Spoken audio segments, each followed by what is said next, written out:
Ah, c'est certain, c'est pas une business le Lotus, c'est loin d'être une business, c'est entièrement un projet social à plusieurs niveaux où on travaille sur l'équité, sur l'environnement, sur toutes sortes de points qui vont toucher la communauté. Partout où tu vas aller, tu vas retrouver. Mais je sais pas pourquoi, c'est dans la philosophie du café, de plusieurs cafés. Je crois que le café va avec la réflexion, va avec juste le côté de réfléchir un peu à notre vision, à notre création.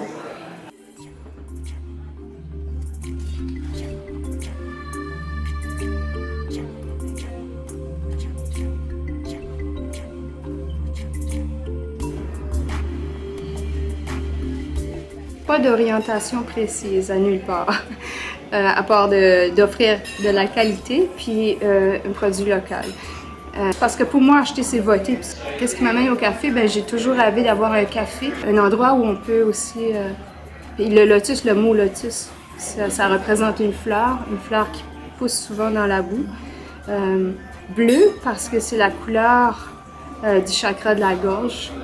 Et c'est de là qu'on s'exprime. Mais on apporte dans la création de qu'est-ce qu'on veut, la vision future de notre communauté à travers la parole, parce que ça commence avec la parole.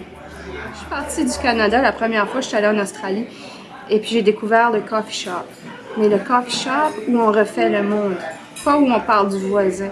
Et puis j'ai trouvé ça, wow, trippant.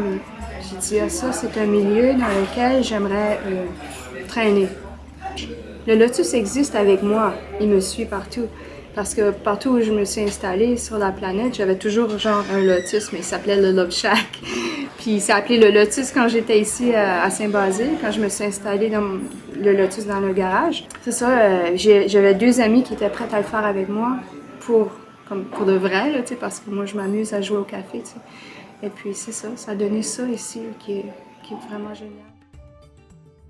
Encore parce que j'ai des fermiers qui sont à 2 heures à la ronde. Ils sont bio.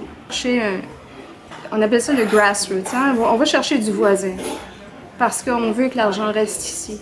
Nous, ce qui rentre ici, ça va chez le voisin. Ça ne s'en va pas à nulle part ailleurs où on ne sait pas. On check nos sources. Exclusivement végétarien, même végétalien, même macrobiotique.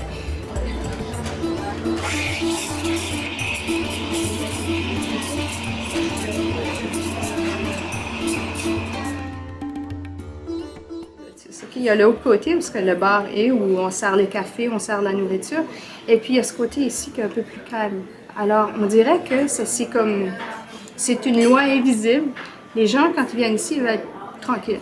Alors ils se font moins interpeller. Mais quand ils restent l'autre bar, c'est le party de cuisine. C'est comme là, ils font partie de tout le monde qui veut parler, va parler, même si on se connaît pas. C'est comme une famille en fait. Puis ça, on aime bien ça. Ça nous plaît. Nous, on nous trouve marginal ici, mais on n'est pas du tout marginal quand les gens arrivent de Toronto. C'est pas ça.